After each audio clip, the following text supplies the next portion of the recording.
So this is part 2 of the Chinese philosophy quotes.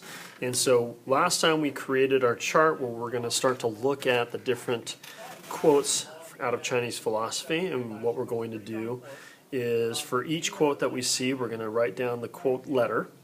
We're going to draw a little symbol that represents the main idea in that quote. We're going to try to guess which leader we believe said that quote based on what we know about those philosophies. Each philosophy had a different purpose. Taoism's purpose was to become one with nature and live a harmonious life in balance with nature and not disrupt that. Buddhism was about reaching enlightenment and getting rid of all worldly desire and that kind of thing before you can move on to nirvana and end the continual rebirth and reincarnation life cycle. And then Confucius and Confucianism was all about creating order and structure within China. So very different goals. So based on what the quotes are, we can figure that out. And then the last part is we're going to rewrite the message of the quote into plain English that everybody can understand and it doesn't sound like it's some great little quote by some great Chinese philosopher.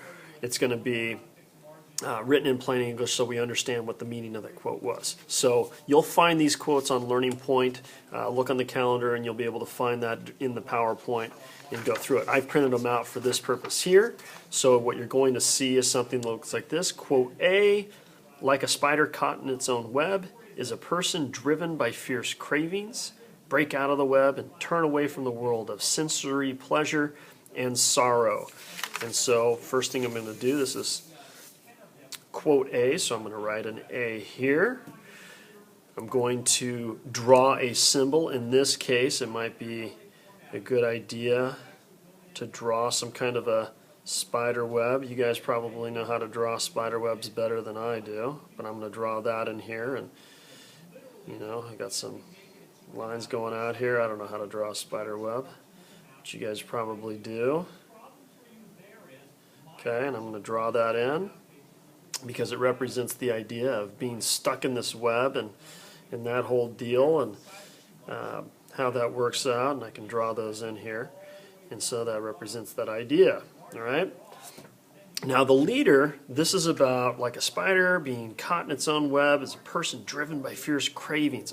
So desires and fierce cravings and being stuck, and that's kind of deals with the idea of Buddhism and getting rid of those worldly desires. So I'm going to say that it was the Buddha who said that.